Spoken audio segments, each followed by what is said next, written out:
البرنامج هو قبل 31 ديسمبر ستسمعون أن الجزائر اتفقت مع المغرب على إعادة العلاقات وعودة السفراء. هذا يرجع للرباط والآخر يرجع للجزائر والأمور طيبة عسل.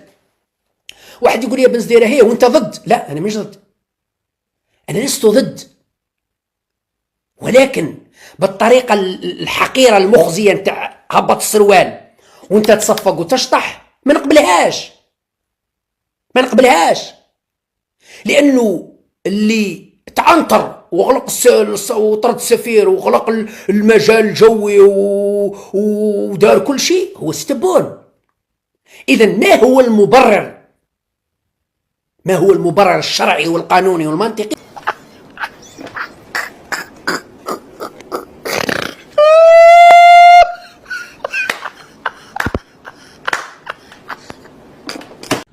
ديروا ابينو